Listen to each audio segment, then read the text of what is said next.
শুভ সকাল। সবাইকে আমন্ত্রণ জানাচ্ছি মেরিল মিল্কসোবার রাঙা সকাল অনুষ্ঠানে। সুন্দর একটি দিনের প্রত্যাশা নিয়ে পুরো অনুষ্ঠান জুড়ে আপনাদের সাথে থাকছি আমি জেরিন এবং আছি আমি মাসুক। শুভ সকাল আমার তরফ থেকেও। প্রিয় দর্শক, সুন্দর এই সকালে সুন্দর সুন্দর প্রত্যাশা নিয়ে আপনাদের সামনে হাজির হয়ে গিয়েছি এবং নিয়ে এসেছি অতিথি। আমরা অতিথির কাছে যাব, কিন্তু তার আগে জেরিন, শুভ সকাল, কেমন আছো? মাসুক, শুভ সকাল। তোমাদের সঙ্গে অনেকদিন পরে দেখা হলো, কেমন আছো? আমি ভালো আছি, তুমি কেমন আছো? খুবই ভালো আছি। ছোটবেলায় একটা কাজ করতাম, যে সকালবেলা উঠে হয়তো দেখা যাচ্ছে ঔষধের একটা বাক্স পেয়েছি, সেটাতে ঔষধের মুখা দিয়ে মানে চাকা বানিয়ে গাড়ি নিয়ে নিয়ে খেলতাম অনেক ছোটতে। হ্যাঁ, তখন কাচের বোতলে যে ঔষধগুলো পাওয়া যেত, তাই তো? এরকম আসলে আমাদের আশেপাশে ফেলে রাখা অনেক কিছু দিয়েই কিন্তু অনেক গঠনমূলক, অনেক সুন্দর নান্দনিক কিছু তৈরি করা সম্ভব। আমাদের আজকের অতিথি কিন্তু এমন কিছু কাজই করছেন। চলো জানাই কি আছে। চলো। প্রিয় দর্শক, আমাদের আজকে রাঙা সকালের অতিথি কারুশিল্পী মোহন আকন। চলুন তাকে স্বাগত জানাই। শুভ সকাল। শুভ সকাল। কেমন আছেন? আলহামদুলিল্লাহ, খুব ভালো। আপনাকে পেয়ে আমাদেরও ভালো লাগছে। একদম শুরুতে শৈশব সম্পর্কে জানতে চাই। ময়মনসিংহে আপনার জন্ম। জি। কেমন ছিল শৈশব? শৈশবটা আসলে আমার জন্মের পর থেকে খুব কষ্টের গেছে। আসলে সুখ কি জিনিসটা আমি বুঝি নেই, বুঝতে পারি নাই। আচ্ছা, বাবা মা কোথায় ছিলেন?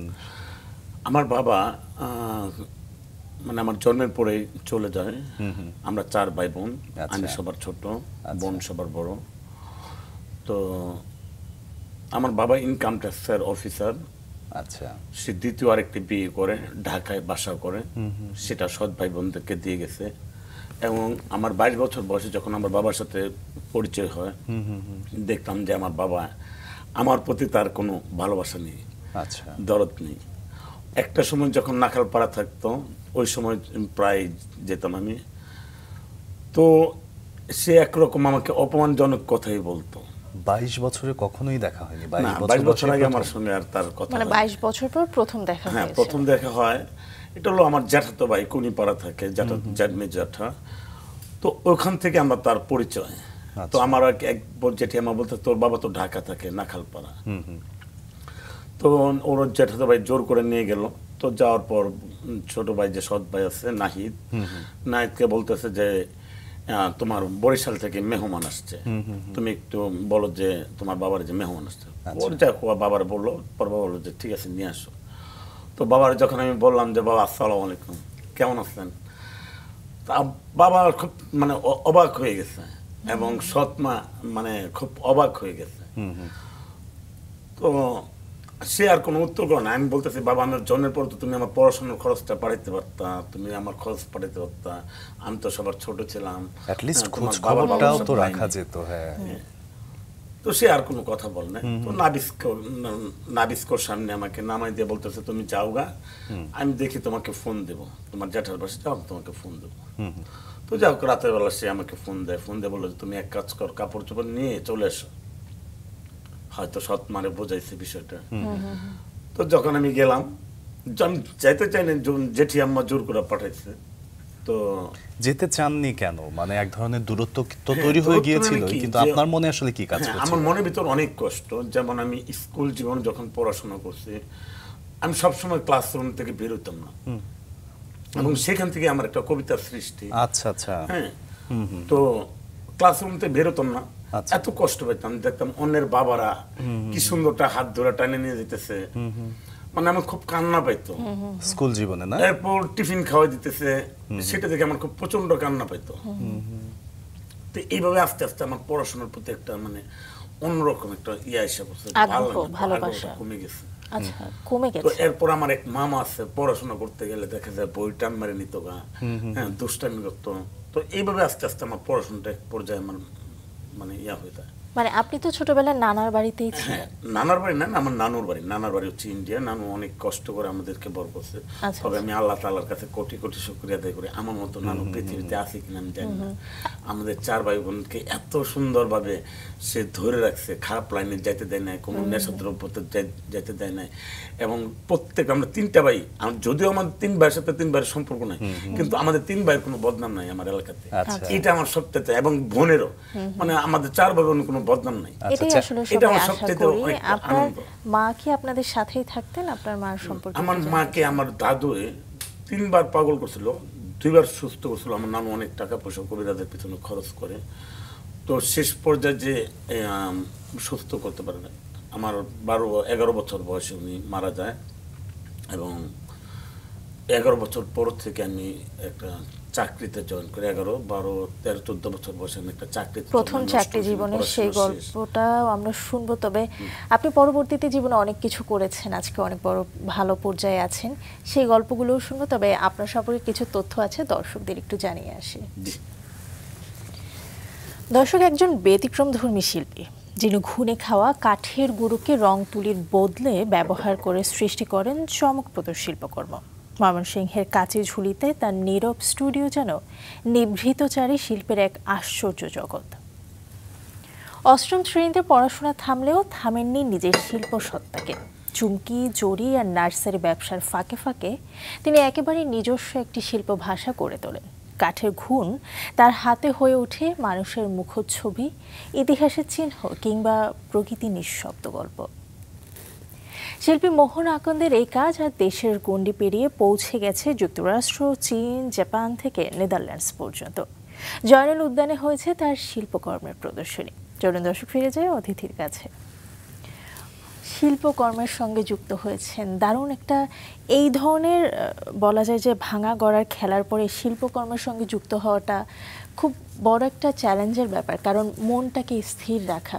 ছোটবেলার গল্প শুনছিলাম যে 11 বছর বয়সে প্রথম আপনি একটা চাকরি শুরু করেন, বাট তার আগের গল্পটা একটু শুনতে চাই। যে 3 ভাই বোন আপনারা ছিলেন, আপনি ছাড়াও আর 3 ভাই বোন ছিল আপনার, তাদের সঙ্গে ছোটবেলার সম্পর্কটা কেমন ছিল? আমার ছোটবেলা থেকে তাদের সম্পর্কটা মানে মোটামুটি ছিল, যে মোটামুটি ছিল। সবাই তো নানু বাসায় একসাথে একই সঙ্গে একই ঘরে বড় হয়েছে। যখন আমি 22 বছর বয়সে চাকরি ছেড়ে দিই, তখন থেকে আমার ভাই বোনদের সাথে আমার মানে তেমন ভালো সম্পর্ক নাই। আচ্ছা, আমরা ওই বয়সটাই যাব, কিন্তু আপনার শৈশবে আরো খানিকক্ষণ থাকতে চাই। আপনি বলছিলেন যে 4 ভাই বোন, 1 বোন 3 ভাই। 1 বোন 3 ভাইয়ের মধ্যে আপনি ছিলেন সবার ছোট। সবার ছোট হলে যেরকম অনেক কিছু চাপ থাকে, যেহেতু বলছিলেন যে শৈশবটা বেশ সংগ্রামের ছিল, চ্যালেঞ্জের ছিল, তো কি ধরনের চাপ ছিল? যেমন ভাই বোনদের খেয়াল রাখতে হতো কিনা, বা অর্থনৈতিক সাপোর্টটা দিতে হতো কিনা, এই ধরনের কোনো চাপ ছিল শৈশবে? অর্থনৈতিক সাপোর্টটা দিতে হতো। কি করে দিতেন? আপনার আমার মামা সংসার চালাইতো, আমার প্রতি মাসে 500-600 টাকা করে দিত। পাশাপাশি আমার নানু আমার এক নানার হোটেলের মশলা করে দিত বাইরে, এইভাবে। আর এবং আমার মাসের 500-600 টাকা, এটা নিয়ে একটা মাসিক বাজার করতাম। তখন আমার বড় ভাই মেজো ভাইয়ের ওই রকম ইনকাম ছিল। তো একটা না, যখন আমি 8 বছর এবং আমার মামা এবং নানুর টাকা দিয়ে সংসার চালাইছি, তো একটা পর্যায়ে আমার মেজো ভাইকে আমার বোন যখন আমার বললো যে তোর কাছে কিছু টাকা আছে, যদি টাকাটা আমার মেজো ভাইকে দিতি, তাহলে ও ব্যবসাটা বড় করতো। তো ওরা অনেকজনের পার্টনার একটা ব্যবসা নেয়, সিডি বিসিআর ব্যবসা। তো আস্তে আস্তে সেই ব্যবসাতে যখন আমি তাকে দিলাম, সে পার্টনার ব্যবসা করতে আস্তে আস্তে একসময় সে মালিক হয়ে যায় পুরো দোকানে। তো ওর পর থেকেই মানে আমার প্রতি ভালোবাসাটা, তখন আমার সংসারের মধ্যে কোনো মানে খাবার অভাব নাই, খাবারের সমস্যা নাই। তখন থেকে আমার প্রতি তখন আমি বেকার, এবং আমার প্রতি ভালোবাসাটা আস্তে আস্তে শেষ হয়ে যায়। আমার বোনের, আমার মেজো ভাইয়ের। এক সময় যেখানে আপনি মেইন সাপোর্টটা দিতেন, একটা সময় আমাকে বাসা থেকে মানে আমি বেরও করে দিছি একরকম। যেমন আমি ঈদগাহ মসজিদের পুকুরে 3 মাস, আমার এক খালাতো বোন জামাই পুকুর, সে জানতো না যে আমি গোপনে নাইট ডিউটি করতাম। কিসে নাইট ডিউটি? পুকুরে ফিশারি আর কি, ঈদগাহ মাঠের পুকুরটা আর কি ভাড়া নিছিল আমার খালাতো বোন জামাই। তো ঈদগাহ মসজিদে তখন আমি থাকতাম, মসজিদে থাকতাম 3-4 মাস। মসজিদ থাকার পর দেখা যায় মসজিদের যে কারি সাহেব আছে, ও আমাকে খালি মানে খারাপ ব্যবহার করে। তুমি মসজিদ থাকো না। আমি বলছি অন্যরা থাকে কেন, আমার তো থাকার জায়গা নাই। তো আমি থাকলে সমস্যা কি, ওরা থাকে কেন, ওদের তো বাড়ি ঘর আছে, আমার তো কিচ্ছু নাই, আমার জায়গা জমি নাই, কিচ্ছু নাই। আমি একটু মসজিদে 5 ওয়াক্ত নামাজ পড়তেছি, কি সুন্দর আমি চলাফেরা করতেছি, আমার তো বাজে কোনো ইয়ে নাই। তারপরে দেখা যায় এক পর্যায়ে যখন এরকম করতে করতে আমি আমার ওইখানে আমার এলাকারই মামা সেই পুকুরে ডিউটি করতো। তখন মামার বল, মামা আমি কি করবো, তোমার ওই পুকুর পাড়ের যে ঘরটা আছে ওই ঘরটাতে আমার একটু থাকতে দাও। আচ্ছা। তো তখন মামা বললো যে ঠিক আছে তাহলে তুই এক কাজ কর, ওইখানে থাক, একদিন ডিউটি তুই করবি, একদিন ডিউটি আমি করব। পরে মনে হয় এটা তো মামা ভালো হয়, তাহলে আমার কিছু পকেট খরচটা আসলো আর কি। তো এটা কত বছরের ঘটনা, মানে এটা আপনার বয়স তখন 2003 এর ঘটনা। আপনার বয়স তখন কত ছিল? হ্যাঁ, তখন আমার বয়স ছিল তারপরও আপনার 2003 তো 23 26 এরকম, 26 বছর এরকম 26 বা 23 এরকম বয়স। মানে যৌবনের একটা সময়, কিন্তু আমরা আর একটু শৈশবেই থাকবো। শৈশবে খেলাধুলা তো করতেন? না, খেলাধুলা আমার এত প্রিয় ছিল না। হ্যাঁ, আমার সময় কাটতো তাহলে? প্রিয় ছিল আপনার মানুষকে উপদেশ দেওয়া, ভালো কাজে যাওয়া, অসচেতন পথকে এই ফিরিয়ে আনা, এইগুলো বিষয় নিয়ে এবং স্কুল পড়েছিলেন আন্দোলনের ক্লাস মধ্যে 8 পর্যন্ত মনে হয়? জি, ক্লাস 8 পর্যন্ত পড়াশোনা হ্যাঁ, করেছেন। 8ম শ্রেণী পর্যন্ত পড়াশোনা। আচ্ছা, এরপরে মানে ছেড়ে দিলেন কেন পড়াশোনাটা? পড়াশোনাটা ওই যে একটা এর মধ্যে একটা কবিতার মাধ্যমে একটু বলি, হ্যাঁ, জি। তাহলে আপনি বুঝতে পারবেন যে আমার কেন। এটা হলো নিশ্চয়ই। চৈত্রের খরা।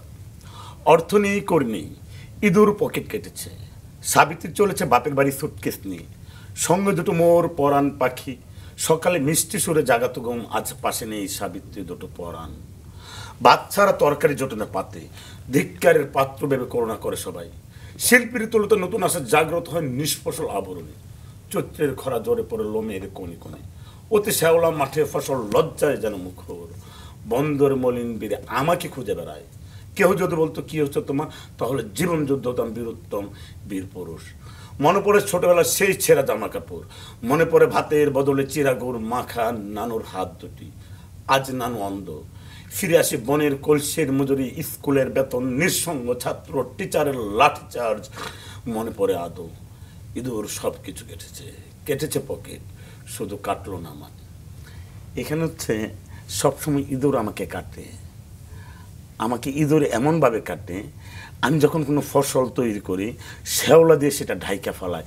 এই সমাজের কিছু ধনী মানুষ, সমাজসেবী, যে মুখে বলে সমাজসেবী, আসলে কিন্তু তাদের উপরে তারা সমাজসেবী, অন্তর থেকে তারা কিন্তু সমাজসেবী। সবকিছু আপনি ঠেলে দূর করে আপনি সফল হয়েছেন। দারুণ একটি কবিতা শোনালেন, মানে একটা কবিতায় মনে হচ্ছে একটা জীবন পার হয়ে গেল, আপনার পুরো জীবন। আপনি এখানে ইঁদুর বলতে আসলে কি বুঝিয়েছেন? ইঁদুর হচ্ছে এই সমাজের মানুষগুলোকে বোঝাইছে, আচ্ছা, যারা এই সমাজটাকে ব্যবহার করে,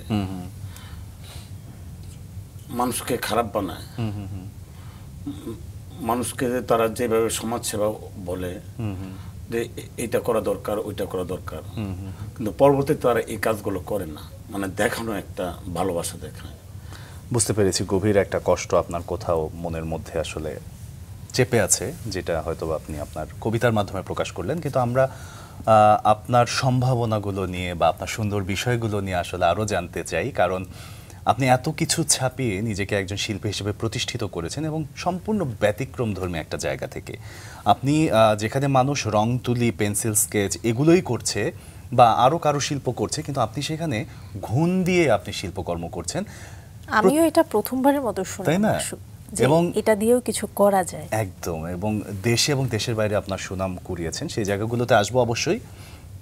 কিন্তু হয় কি, যে কোনো শিল্পকর্ম করার আগে আপনি যেহেতু একদমই সাধারণ একটা পরিবার থেকে, আপনি যেমনটা গল্প করছিলেন, এইরকম জায়গা থেকে শিল্পচর্চা আসলে খুবই বিলাসিতা, তাই না? তো আপনি যেহেতু মানে অনুষঙ্গ হিসেবে নিয়েছেন খুব সহজ একটা জিনিস, ঘুণ। এই চিন্তাটা কিভাবে আসলো? ঘুণটা দেখে বা প্রত্যেকটা শিল্পকর্ম শুরু হওয়ার একটা গল্প থাকে, সেই গল্পটা শুনি। আসলে ছোটবেলা থেকেই আমার আর্টের প্রতি একটু অন্যরকম একটা ভালোবাসা ছিল। তো যখন আমি চুমকি দিই, জরি দিই, কটন বার্ড, সিগারেটের রাংচা, মেসাইটের কাঠি, ডিমের খোসা, গমের ডাটা, চুমকি, জরি, এইগুলি দিয়ে করি। তো 98 সালে আমার এক ফ্রেন্ড জাহাঙ্গীর সিএনবি কোয়ার্টারে থাকে, তো ওর বাবা মারা যায়। মারা যাওয়ার পর বলে, তো ফ্রেন্ড তুই আমাকে একটু হেল্প করবে? আমি তো অবশ্যই। তো আমি ওর বাসায় গেলাম। বাসায় যাওয়ার পর ওরে কি হেল্প করবো, ওর বিছানার নিচে যে ঘুণের গুঁড়া দেখা আমার এত ভালো লাগলো, এত আশ্চর্য লাগলো যে এটি কীভাবে আমি নেব। পরে আমি বললাম যে জাহাঙ্গীর আমাকে একটা ব্যাগ দে বা একটা বড় কিছু দে। কয় কী করবি? আমি বলছি ঘুণের গুঁড়া নিব। কত আর আনলাম হেল্প পেলে, তুই ঘুণের গুঁড়া নিয়ে পাগল হয়ে গেলি। মানে গুণের গুড়া সে পরিষ্কার করার জন্য আপনাকে নিয়ে গিয়েছিল যে না না না ওর বাসাগুলো বের ওরা চলে যাবে আর কি কোয়ার্টার থেকে চলে যাবে বাবা মারা যাওয়ার পর তো কোয়ার্টারে থাকতে পারতেছে না তো বললো ও আমাকে একটা ব্যাগ দিল সেই ইয়াগুলো নিয়ে আমি গুণের গুঁড়াগুলো নিয়ে আসলাম তারপর গুণের গুঁড়া সংগ্রহ করে ওদের হেল্প করলাম করার পর আমি রাত্রে বেলা শুয়ে শুয়ে চিন্তা করতেছি গুণের গুঁড়াগুলো কি করা যায় তো এক পর্যায়ে মাছের আর চুমকি জড়ি দিত যেহেতু করা যায় তাহলে তো এটা গুণ দিয়েও করা যায় তো পরের দিন সকালবেলা আমি করলাম কি কাঠ দিয়ে ফ্রেম করে বোর্ড দিয়ে কাপড় দিয়ে ইয়া করে বাদাই করে পর পেন্সিল টাচ করে ওইখানে আমি আঠা ব্যবহার করলাম আঠা ব্যবহার করার পর যখন আমি গুণগুলো ঝাড়লাম ঝাড়ার আধা ঘন্টা পর যখন আমি মানে এবার উল্টায় দিলাম দেওয়ার পর দেখলাম যে খুবই চমৎকার আচ্ছা মানে আমি আমার জীবনে এই 8 বছর যে ছবিগুলো বা 6 বছর যে ছবিগুলো করছি এখন আর ওই ছবিগুলো আমার ভালো লাগে না আচ্ছা তো এই ছবিটা যখন আমার এই ফ্রেন্ড সার্কেলে দেখালাম আমার আশেপাশে যে সেই ছবিটা আসলে কিসের ছবি ছিল সেই প্রথম যে ছবিটা ছিল এটা হলো একটা সিনারি আপনার নকশিকাতা যেটা বলে জামালপুরের নকশিকাতা বলা হয় এরকম একটা এক মাঝখানে একটা নৌকা ওই নদীর ওই পারে কিছু তাল গাছ এই পারে কিছু কাশফুল কাশবন এরকম আর কি হ্যাঁ এর মধ্যে আমার মনে হয় যে কিছু ছবির আপনাদেরকে দিচ্ছে ওইখানে একটা পাবেন আর কি তো যাই হোক খুব ভালো লাগছে এবং সবাই মানে বিশাল একটা মানে উৎসাহ আমাকে করেছে তো পরবর্তীতে যখন আমি দেখলাম যে একটু হাত দিয়ে ডলা দিলে জোরে পড়ে যায় তখন আমি করলাম কি যে একটু আঠা রিসার্চ করলাম 5-6 মাস বিভিন্ন জায়গাতে আঠার কথা শুনি পর যখন 3-4টা আঠা মিক্সচার করে যখন আমি কাজটা শুরু করলাম এরপর ইনশাল্লাহ আর জোরে পড়ে না এবং 22 বছর আগের আমার একটা ছবি আছে রবীন্দ্রনাথ ঠাকুরের এটা এখনো অযত্নে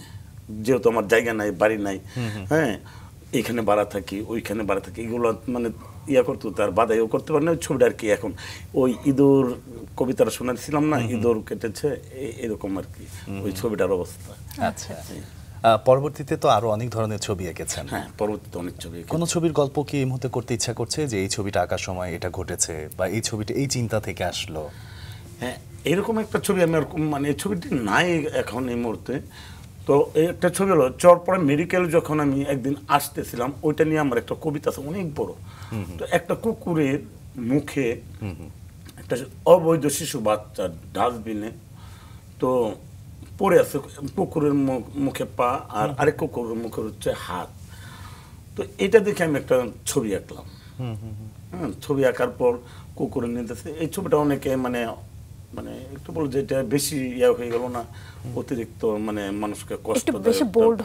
কষ্টদায়ক হয়ে যেত বরং এটা তো বাস্তব একটা আমার চোখের সামনের ঘটনা এটা আমি করবো না কেন যেমন শিল্পাতা জয়নুল আবেদিন যদি দুর্ভিক্ষের সময় সে এই কাজগুলো করতে পারে তাহলে আমি কেন করবো অবশ্যই তো দেখ পরবর্তীতে এই ধরনের আচ্ছা আপনি যে ছবিটা আঠা দিয়ে লাগাতেন তার আগে তো ছবিটা আর্ট করতে হতো সেটার জন্য তো কোনো প্রাতিষ্ঠানিক শিক্ষা আপনার কখনো করতে হয়নি আচ্ছা কিন্তু এরপরেও তবে একটু মজার বিষয় হচ্ছে আমি আর্টে ভর্তি হয়েছিলাম 1 মাস হ্যাঁ মানে যেগুলো আমি পারি মামুন ভাইয়ের মামুন আর্ট স্কুল ছিল সেটা কখন বা কোন ক্লাসে এটা 2002 এর দিকে না মানে আপনার বয়স তখন কখন কি ছিল তখন আমার বয়স 22 এরকম আচ্ছা হ্যাঁ বড় হয়ে এরকম আর কি তো আমার খুব আমি যখন ওদের সাথে ছবি আঁকি বাচ্চাদের সাথে বাচ্চারা না খুব হাসে মানে গোপনে গোপনে হাসে আমার সামনে প্রকাশ করো না তো আমার ভিতরে একটু লজ্জা লাগে ধর এই কলা শিখা এই পাতা বানানো পাতা আঁকা এটা তো আমি এমনিই পারি পর না হঠাৎ করে আমি ছেড়ে দিলাম যাও বন্ধ করে দিলাম লজ্জা লাগে তো একদিন আমার এক ছোট ভাই আছে সৌরভ ঢাকা ব্যাংকে চাকরি করে তো সৌরভের ছোট ভাই কিন্তু ওই যে হাসতো যে সৌরভের ছোট ভাই তো সৌরভ একদিন বলতো এই মোহন ভাই আপনি কি আমার ছোট ভাইয়ের সাথে ড্রয়িং করছেন আর্ট শিখছেন আমি যে ভাই আমি তো এটা ঠিক চিনি না পর যখন সজীব আমার একদিন নিয়ে আসলো দেখেন তো চেনেন কিনা আমি না চিনতেছি না পরবর্তীতে ও হাসতো আপনার দেখে পরে অনেক মজা হয়েছে আর কি এই হচ্ছে সজীবের সাথে আমার পরিচয় সৌরভের ভাইয়ের সাথে আচ্ছা আমরা ছবি আঁকাতে ছিলাম ছবি আঁকা শিখতে গিয়ে লজ্জা পাচ্ছিলেন কিন্তু আপনার কাছে আমি জানতে চাইবো যে ছবি আঁকা শিখতে আসলে কি দরকার হয় মনোযোগ ধৈর্য নাকি সাহস নাকি কি আসলে সাহসের প্রয়োজন হয় না এটা হলো ধৈর্য মনোবল আমি কোথায় যাব সেই রাস্তাটা বাঁকা হোক আর সেই রাস্তাটা সোজা হোক, যত দূর হোক আমি হোঁচট খাবো, সেখান থেকে আবার আমি যাব। তো এইগুলো প্রয়োজন। চমৎকার সুন্দর করে বললো জেরিন। শোনো, বাস্তব জীবনে যখন আমরা কোনো চড়াই উৎরাই পার করে বড় হব, তখন আমাদের মধ্যে এই ধরনের বাস্তবিক শিক্ষাগুলো চলে আসে। তুমিও কিন্তু সুন্দর করেই বললে। আমরা আবারও স্যারের গল্পে ফিরে যাই। আপনি আসলে ছবি আঁকার সময় ঘুণটাকে এক ধরনের বিশেষ উপাদান বা প্রধান উপাদান হিসেবে নিতেন, কিন্তু এই ধরনের ছবি বা ওয়ালমেটে আর কি ধরনের উপাদান ব্যবহার করতে হতো?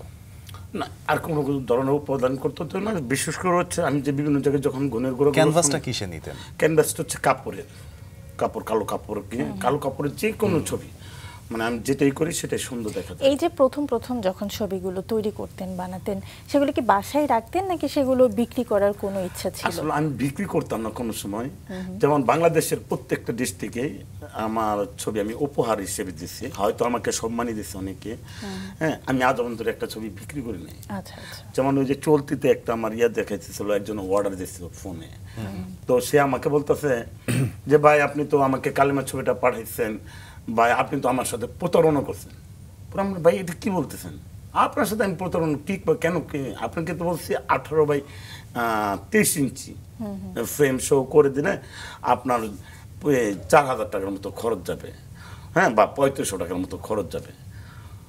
তো আপনাকে আমি ছবি তো কমপ্লিট, কোনা ছবি বাসে নাই, ছবি এই করে নাই, সেটা করে নাই, আপনি আমার সাথে প্রতারণা করছেন, এই সেই ইত্যাদি। ভাই আপনি ভুল বলতেছেন, আপনি ভুল বলতেছেন। আপনার প্রতারণার শব্দটা একটা, আরেকটা হচ্ছে আপনার শিল্পটা, ছবিটা আপনার কাছে পছন্দ হয় নাই।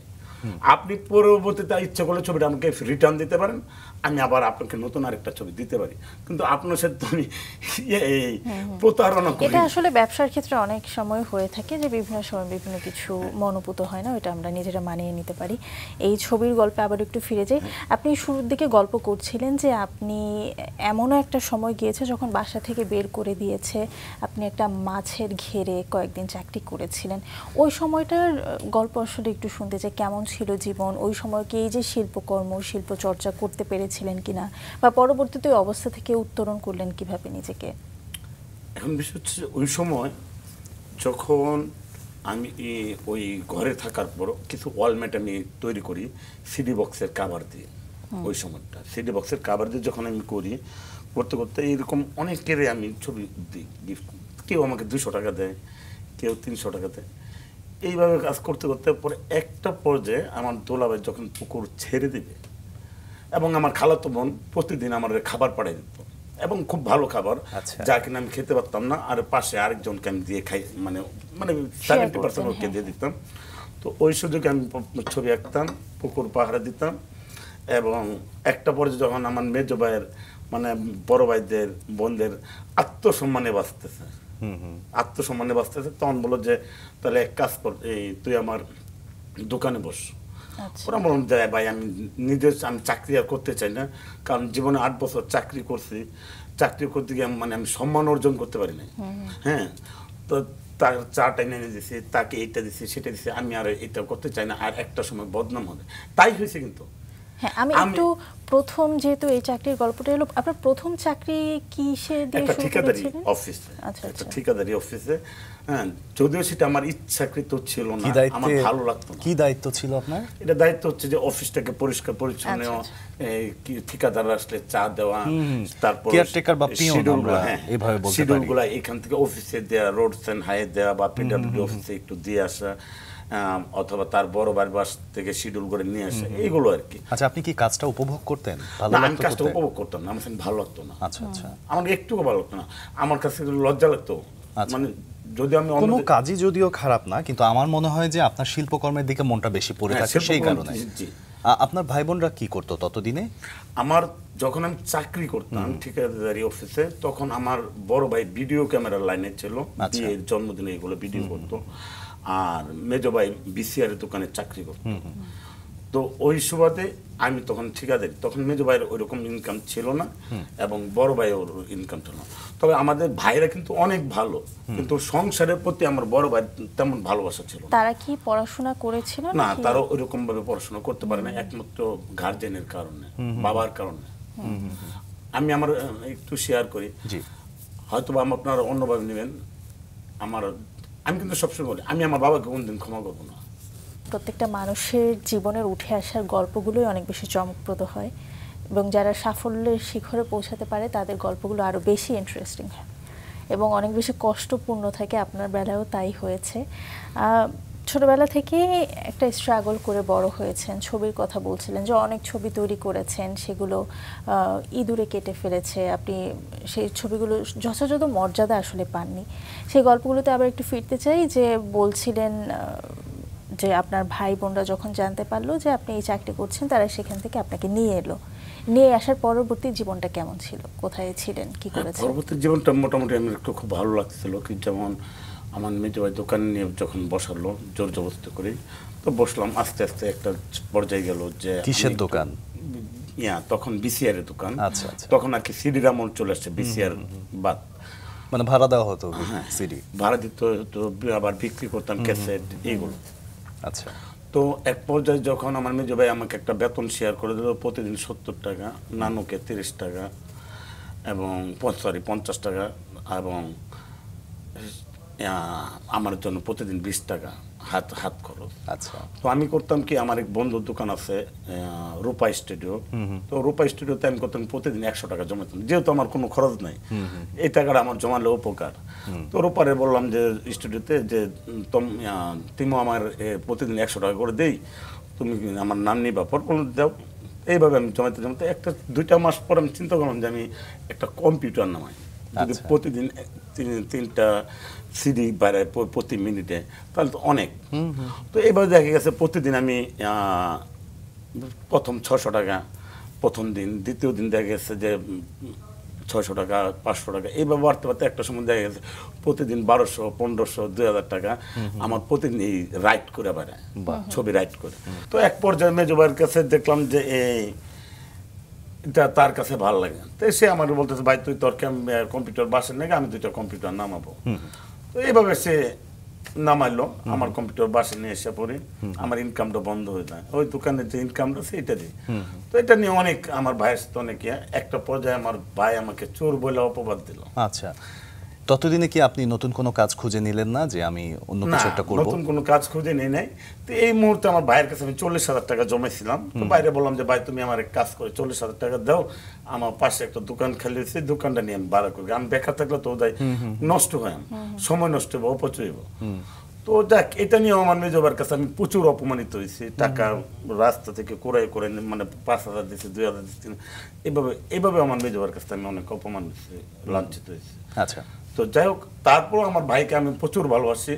সে যদি কখনো কোনো সময় বিপদে পড়ে, আমি কখনো তারে ফেলাই দেবো। এই জন্যই হয়তো বা আপনি একজন শিল্পী, কিন্তু আমরা আপনার শিল্পকর্ম নিয়ে আরো বেশি জানতে চাই।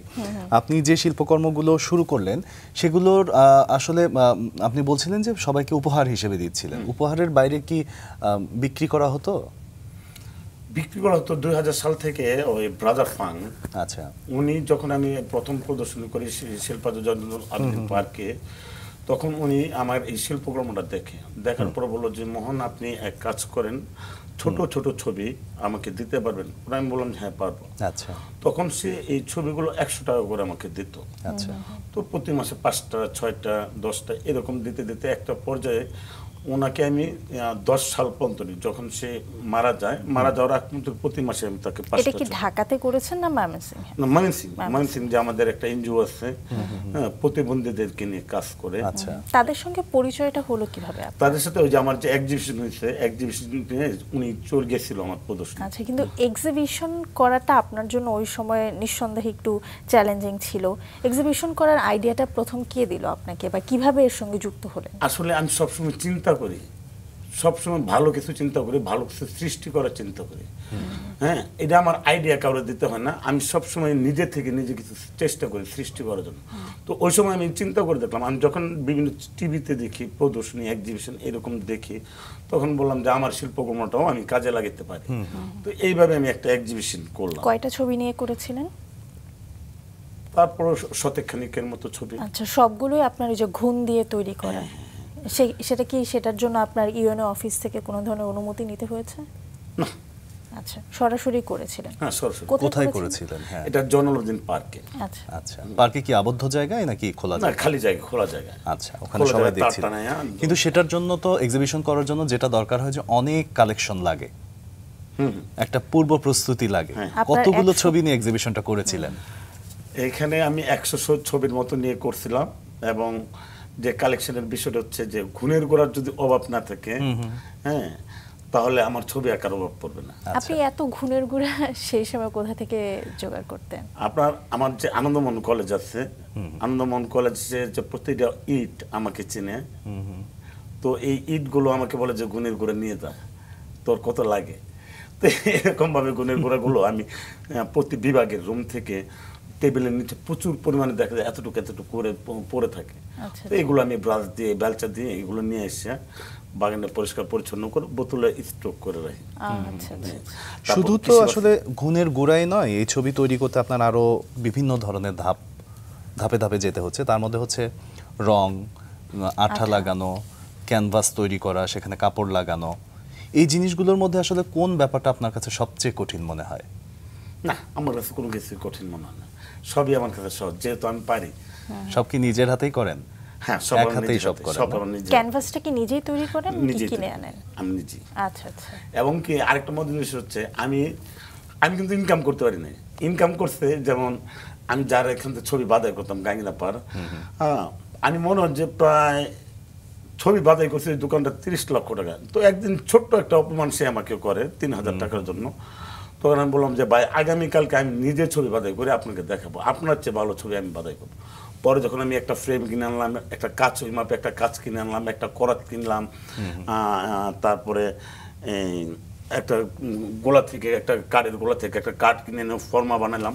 বানানোর পর যখন যখন আহমদুজ্জামান এসপি ছিল, উনি খুব একজন ভালো মানুষ, তো ওনার একটা ছবি আমি করছি। করার পর ওইটাকে আমি যখন প্লাস্টিক, পিছনে ওরা তো কাগজ দেয়, আমি পিছনে প্লাস্টিক বোর্ড দিয়ে স্প্রে, যাতে পরবর্তী ছবিটা নষ্ট, মানে ছাতাই গেল যাতে ও খুলে আবার পরিষ্কার করতে পারে, এরকম আর কি। তো ওই ছবিটা যখন আমি বাজার করে নিয়ে ওনার কাছে গেলাম যে ভাই, আমি কি পারি? পরবর্তী, ভাই আমার ছেলের চেয়েও আপনি তো ভালো পারেন, আমার তো এই আইডিয়া নাই যে পিছনে স্ক্রু দিয়ে একটা যে সিস্টেম, যে ছবিটা আবার খুলে যাবে, টাকাটা অপচয় হবে না, এটা তো ভালো একটা আইডিয়া আপনি করছেন। তো এইখান, এটাও আমার জন্য সহজ, কারণ যে চেষ্টা করে সে পারে। আর ধৈর্য হচ্ছে সবচেয়ে, মানে যে কোনো বিষয়, সেটা ছবি আঁকা হোক, কবিতা লেখা হোক, বা কিছু আবিষ্কার করা হোক, হোঁচট খেলে সেখান থেকে আবার উঠতে হবে, এই হোঁচটটা সহ্য করতে হবে। সত্যিই তাই। আপনি ঘুণ দিয়ে যে শিল্পকর্ম করছেন, এখানে কি কোনো রঙের ব্যবহার হতো? না, এখানে কোনো রঙের ব্যবহার হয় না। এটা হচ্ছে কেরোসিন যে কাঠ আছে, কাঁঠাল কাঠ, কদম কাঠ, এটা যখন ওই যে ছোট্ট পোকাটা যখন এটা খায়, আসলে এটা কিন্তু ঘুণের গোড়া না, এটা ঘুণের পায়খানা যেটাকে বলা হয়। তো এটা ঘুণের গোড়া হিসেবে এখন বলা হয়। তো এটা হচ্ছে যে ওই ধরনের কাঠ থেকে সাদা ঘুণের গোড়াটা সংগ্রহ করা হয়। আর শুধু মেহগনি কাঠ, এটা হচ্ছে শুধু আপনার এই লাল কালার, হ্যাঁ, বাদামি কালার বলা হয় বা লাল কালার, যাইটা হোক, দুইটা মিশ্রণ। মানে যখন আমি যদি কারো ফেস করি, সেখানে আমি সাদা গুণের গোড়াটা ব্যবহার করব, এবং বডিটা করবো আমি লাল গুণের। যদি টাই কালো থাকে, তাহলে কাপড়টা আমি টাইয়ের আকৃতি দেবো, পুরোটা। অথবা দেখা গেছে কালো, এই যে আপনি বললেন যে টাই যদি কালো থাকে, কালো, সেক্ষেত্রে কি কালো রং ব্যবহার করতে হচ্ছে? না না, রং ব্যবহার, যেহেতু কাপড়টাই কালো, জাস্ট আমি ফরম্যাটটা তৈরি করি। আচ্ছা, বুঝতে পেরেছি, বুঝতে পেরেছি। তার মানে যথেষ্ট আসলে বুদ্ধিমত্তার পরিচয় দিয়ে কাজ করতে হয়। অবশ্যই।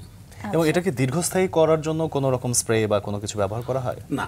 এটা ব্যবহার করা হয় না কোনো স্প্রে। তবে এই তিনটা আইখা, হার্ড, নিমো, আইখা এবং এই তিনটা আঠা যদি ইউজ করা হয়, তাহলে 20-30 বছরেও 50 বছরেও ছবি নষ্ট হবে। যদি সে সুন্দর করে বাদাই করে সংরক্ষণ করতে পারে, 100 বছরও নষ্ট হবে না। 100 বছর? 100 বছর। যেহেতু আমার 22 বছরের একটা ছবি, এখনো কোনো বাদাই নাই, ইঁদুরে কাটতেছে, মানে বৃষ্টির ইয়াতে যে একটা, যেহেতু এটা কাঠ দিয়ে তৈরি, তাই আসলে এটা লঞ্জিভিটি অনেক বেশি, দীর্ঘস্থায়ী বা টেকসই হয়ে থাকে। অমর শিল্প আমরা মনে হয় বলতে পারি না? নিঃসন্দেহে, হ্যাঁ, অমর শিল্প। তো এই যে অমর শিল্পের এক্সিবিশনে ছিলাম আমরা, এক্সিবিশন করছিলেন, তো এক্সিবিশন কতদিন সম্পন্ন হলো, কতদিন চললো? এক্সিবিশন আমি করলাম প্রথম 2000 সালে করার পর 2000 যখন আমি বাসদ বাংলাদেশ সমাজতান্ত্রিক দল বাসদের সাথে আমি কিছুদিন কাজ করছি, তো আমি শিডিউলের জন্য প্রায় আমরা 24-30 জন ছেলে 7 লাখ টাকা আমরা গাঙ্গিনাপাড় ট্রাফিক মোড় থেকে তুললাম। তোলার পর যখন আমাদেরকে বললো যে এই টাকাটা আমরা শিরোর এলাকায় দেবো, আমাদের নিজ খরচে, গাড়ি ভাড়াটাও আমাদের নিজ খরচে। পরে বললাম যে ঠিক আছে। এভাবে 1 মাস গেল, 1.5 মাস গেল, 2 মাস গেল, যখন দাদা আমার বলতেছে যে এই টাকাটা আমরা ফান্ডে দিয়ে দিচ্ছি, তখন আমার জিনিসটা খুব খারাপ লাগলো যে আপনারা ফান্ডে দিয়ে দিচ্ছেন, আমাদেরকে নিয়ে যাওয়ার কথা, সেই জায়গায় আমাদেরকে নিয়ে। তখন আমি উদ্যোগ নিলাম, দাদা আমি শিরোর এলাকায় যাব, আমি যতটুকু পারি চেষ্টা করবো। মানে আপনার নিজের এলাকায় জনমানুষের উন্নয়নের জন্য সহযোগিতা হ্যাঁ, শিরোর এলাকায় কিছু সহযোগিতা করবো আমার এক্সিবিশনের মাধ্যমে। তখন আমি কিন্তু আমরা একটু এক্সিবিশনের বিষয়টা আরেকটু শুনতে চাই যে কতদিন চললো এক্সিবিশনটা, মানুষের কি পরিমাণ সাড়া পেয়েছিলেন, যেহেতু ওপেন ফিল্ডে আপনি সেটা তো করেছেন। 2007 যখন আমি এক্সিবিশন করলাম মুসলিম ইউনিভার্সিটির 3 দিন ব্যাপী, জি, এরপর আমি 2010 সালে আমি এক্সিবিশন করলাম বন্যা দুর্গত মানুষের জন্য। এই 2012 সালে শীত বস্ত্র বিতরণের জন্য, এবং এই 16 সালে করলাম আমার নিজের জন্য। আমি কিছু আর্থিক ক্ষতিগ্রস্ত ইসলাম বিভিন্ন সমিতি থেকে ঋণ নিয়ে, এবং আমাকে হেল্প করার মতো কেউ ছিল না। তো তখন আমি আবার সেই মেধাটা খাটালাম, চিন্তা করলাম, মানে আমি সবসময় চিন্তা করি যে এই টাকাটা কিভাবে আমি সমিতির ঋণগুলো আমি পরিশোধ করবো। তখন আমার মাথায় কি আসলো যে আমি তো এটা ইচ্ছা করলো আমার ছবি দিয়ে আমি ঋণগুলো করবো। তো আমি যখন ডিসি মুস্তাকিম বিল্লাহ ফারুকী স্যারের কাছে যাই, বললাম স্যার আমি এরকম একটা এক্সিবিশন করতে চাই, আমি এরকম ঋণগ্রস্ত হয়েছে সমিতির ঋণ, আমার চা পাতা ব্যবসায় 4.5 লাখ টাকা চুরি করে নিয়েছে 7-8টা সমিতির ঋণ। তখন বললো যে ঠিক আছে আমি আপনাকে হেল্প করবো। তো স্যার আপনি প্রধান অতিথি থাকবেন। আচ্ছা, হ্যাঁ, তখন বললো যে অবশ্যই। তো প্রদর্শনটা কোন জায়গায় হবে? আমি বলছি যে স্যার আমার শিল্পাচার্য জয়নুল আবেদিনে। আচ্ছা, 16 সালে। তখন বললো যে বেশ। তো ওইখানে আমি যখন প্রদর্শনটা করি, তো মোটামুটি ভালো একটা আমি সারা পাইছি। এবং এখানে এর আগেও একটু মজার ঘটনা আছে, এইটা নিয়ে অনেক জায়গায় আমি অপমানিত হয়েছি। একটা বিষয় জানবো অবশ্যই, সেটা হচ্ছে যে একদম ময়মনসিংহের গণ্ডি পেরিয়ে নিজের শিল্পকর্মকে যেমন আপনি ছড়িয়ে দিয়েছেন বিভিন্ন মানুষের কাছে, দেশের মানুষের কাছে, অমরের শিল্পকে আপনি ছড়িয়ে দিয়েছেন দেশের বাইরেও। আন্তর্জাতিক পর্যায়ে এই যে ছবিগুলো পাঠালেন বা প্রদর্শনের সুযোগ পেলেন, সেটি আসলে কিভাবে হলো? আসলে সমস্ত কিছুই হচ্ছে আমার চিন্তা চেতনা থেকে, এবং সমস্ত কিছু সৃষ্টি থেকে হচ্ছে আগে রাব্বুল আলামিন আল্লাহ তাআলার যতটুকু গুণাগুণ বলতে হয়, উনি আমাকে এই জ্ঞানগুলো দিয়েছে বিদায় আমি এইভাবে চলতে পারছি। তো ব্রাদার গিয়ম, ব্রাদার ফাং, ওনারা যখন বিভিন্ন ফরেনার আমাদের বাংলাদেশে আসে ওনাদের কাছে, যেমন চীনে একবার চীনের কিছু 4-5 জন ফরেনার আসছিল। তো আমাকে ব্রাদার খুব দৌড় করে আমার বাসায় গেছে, যে বলতে ব্রাদার ফাং বলতে যে মন কয়েকটা ছবি তাড়াতাড়ি দাও, তো তুমি অর্ডার যেমন তাড়াতাড়ি কয়েকটা ছবি দিলাম, কয়টা 6টা ছবি দিলাম, 6 জন দিলাম। তারপর তারা ফাদারের কথা বলছিলেন, তিনি নিউজিল্যান্ড, হল্যান্ড, কানাডা, এরকম অনেক, এবং ওয়ার্ল্ড ভিশনের মাধ্যমে যে চৈতালি দিদি আছে, হ্যাঁ, চৈতালি দিদির মাধ্যমে গেছে আপনার জাপানে, চীনে, হ্যাঁ, এরকম 2টা দেশে চৈতালি দিদি। এরপর আপনার যখন আমি বিভিন্ন জেলায় আমি নিজে উপহার 10টা-12টা করে বিভিন্ন জেলায় দিয়েছি। এরপর দেখা গেছে অনেকে যখন দেশের বাইরে, এগুলোকে সম্পূর্ণ নিজ খরচে নিজ উদ্যোগে দিতেন? হ্যাঁ, নিজ খরচে নিজ উদ্যোগে, তবে যেটা এনজিও নিছে সেটা টাকার বিনিময়ে। আচ্ছা, কিছুক্ষণ আগে যে ফাদারের কথা বললেন, তিনি কি ময়মনসিংহের চার্চের? হ্যাঁ, সেখান থেকে আপনার সঙ্গে তার পরিচয়? আচ্ছা, এরপর বলছিলেন দেশের বাইরে পাঠানোর বিষয়। আর কোন কোন দেশে গেল ছবি? এরকম ওনাদের মাধ্যমে প্রায় 8-10টা-15টা দেশে গেছে ওনাদের মাধ্যমে, এবং ওনাদের মাধ্যমে 2000 সাল থেকে বাংলাদেশের প্রত্যেকটা ডিস্ট্রিক্টে, প্রত্যেকটা উপজেলাতে যারা মেহমান আছে তাদেরকে ছবি গিফট করে। আচ্ছা, আপনি একটি স্বনামধন্য এনজিওর কথা বলছেন, এই এনজিওর সাথে আপনার যোগাযোগ সক্ষতা বা এনজিওর মাধ্যমে দেশের বাইরে ছবি পাঠানোর এই বিষয়টা একটু শুনি, কিভাবে হলো? এটা যে আমি যখন এক্সিবিশন করলাম 2000 সালে, তখন ব্রাদার ফাং বলল যে তোমাকে তুমি করে বলি, তুমি আমাদের, মানে সে ফরেনার বাংলা ভাষা যেরকম বলে আর কি, তুমি একটু আমাদের চার্জে আসো, হ্যাঁ, তোমার সাথে আমি অনেক গল্প করবো। তো এইভাবে দেখা যাচ্ছে যে প্রতি সপ্তাহে 1-2 দিন তাদের চার্জে যাই এই শিল্পকর্ম নিয়ে। তো যখন অর্ডার দেয় তখন আমি ছবিগুলো দিয়ে আসি, এবং প্রচণ্ড ওনারা আমার প্রচণ্ড পছন্দ করতো, এবং পরবর্তীতে ব্রাদার ফং মারা যাওয়ার পর ব্রাদার গিয়ম আমার সাথে খুব ভালো একটা মানে সম্পর্ক। তাদেরই নিজস্ব এনজিও ছিল? হ্যাঁ, তাদের নিজস্ব এনজিও ছিল। এটা হলো তেইজি, নাম হচ্ছে তেইজি ব্রাদার্স। ওদের 8-10টা প্রতিষ্ঠান আছে, যেমন আপনার ওই কার্পেট তৈরি করা, তারপর প্রতিবন্ধী বাচ্চাদেরকে পা দিয়ে ছবি আঁকা, তারপর নারকেলের যে আর্চা আছে সেই আর্চা দিয়ে বোতাম তৈরি করা, এরকম প্রতিষ্ঠান ছিল।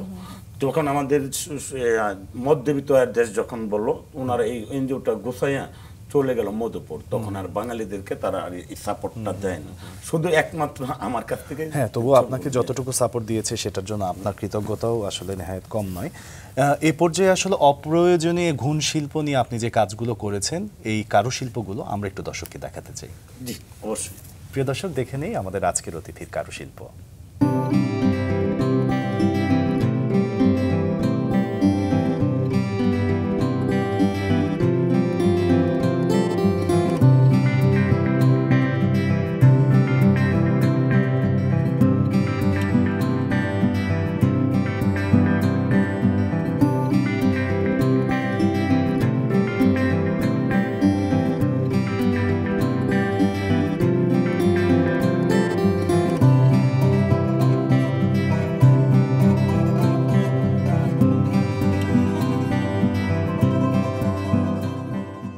দেখে নিলাম আমাদের আজকের অতিথির কারুশিল্প। জেরিন, কেমন লাগলো?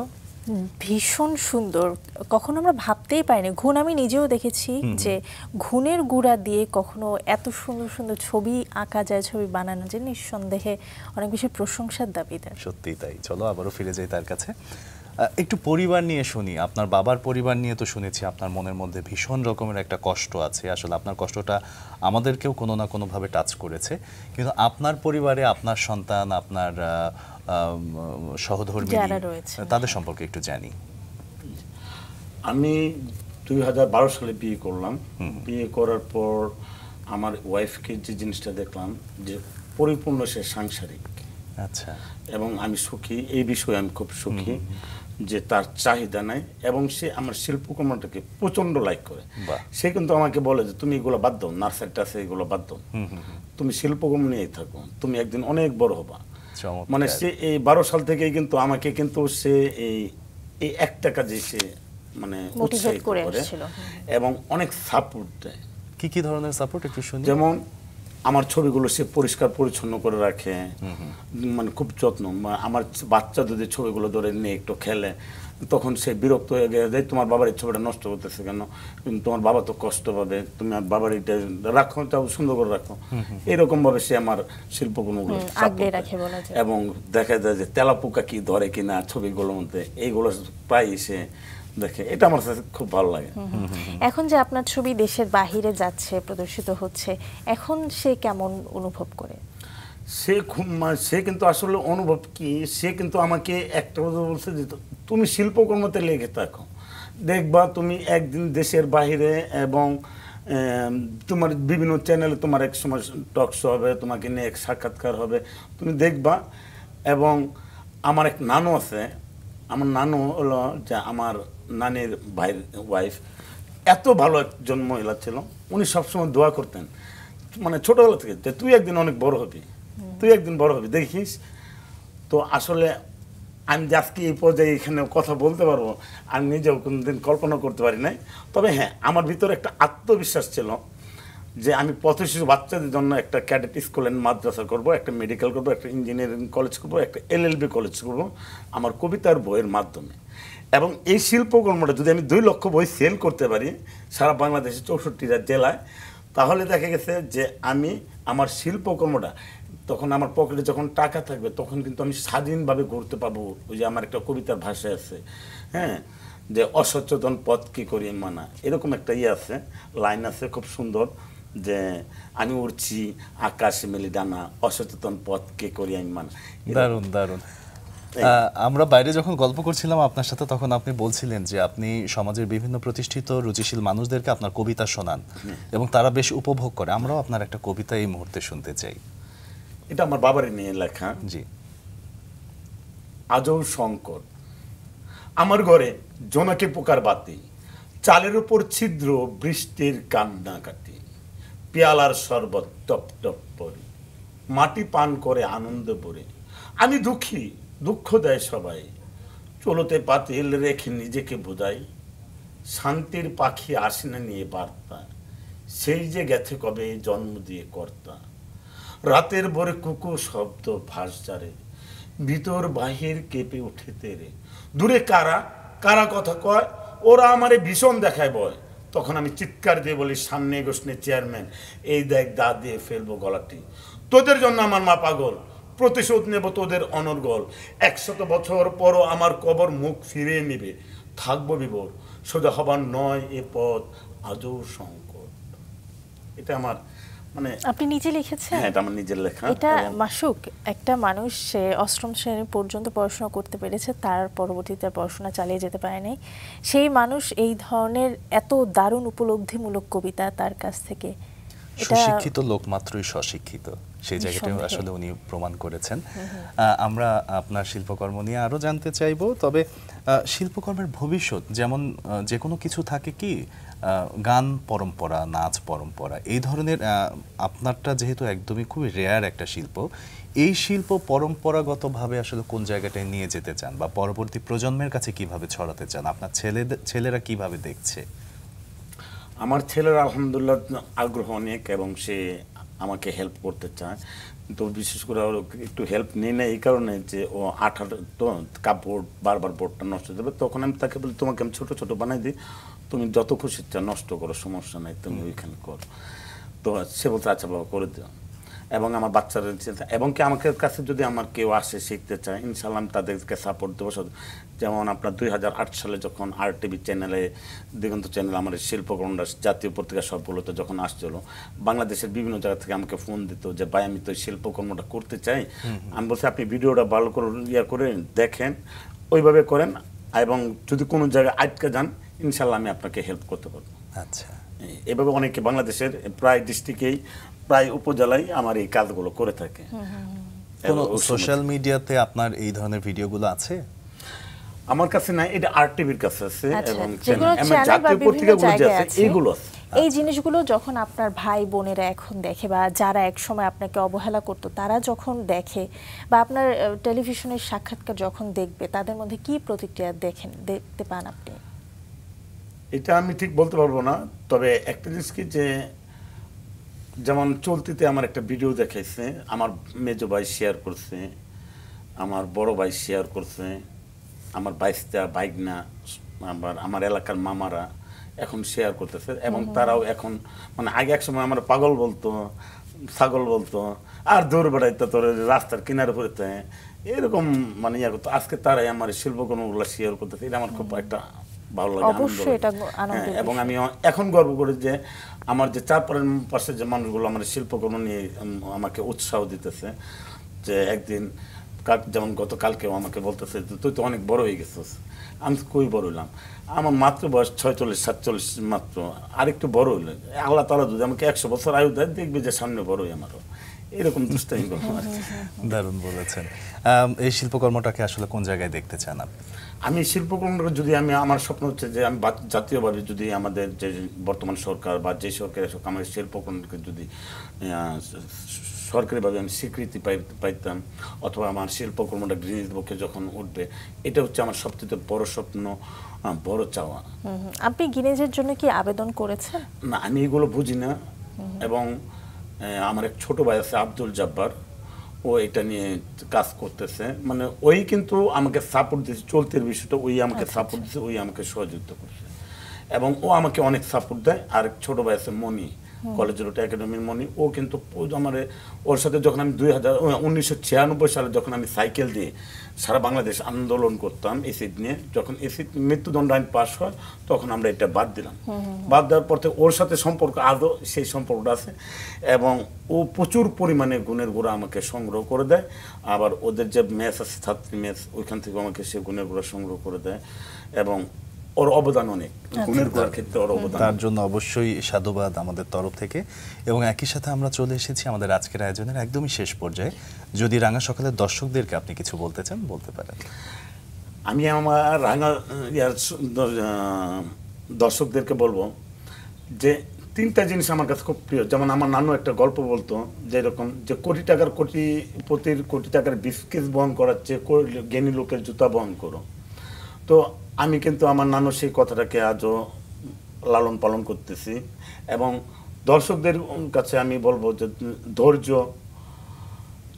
পরিকল্পনা, প্ল্যান, সাহস এরকম নিয়ে প্রত্যেকটা মানুষ যদি আগায়, তাহলে ইনশাল্লাহ প্রত্যেকটা মানুষের এক একজনের জায়গা থেকে একজন সফল হবে, এবং মানে অনেক উপরে যাবে যদি তার এই কয়েকটা জিনিস যদি সে ধারণ করতে পারে। এবং দর্শকদেরকে অবশ্যই বলবো যে আমার জন্য আপনারা দোয়া করবেন, আমিও আপনাদের জন্য দোয়া করব যেন আপনারাও সফল হন, আমি যেন সফল হতে পারি।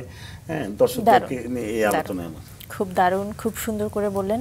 আমাদের তরফ থেকেও আপনার জন্য অনেক অনেক শুভকামনা রইল, আরও অনেক দূর এগিয়ে যান, অনেক দূরে আসলে আপনাকে আমরা দেখতে চাই। অসংখ্য ধন্যবাদ আজকে আমাদের সঙ্গে যুক্ত হওয়ার জন্য। ধন্যবাদ আপনাদের।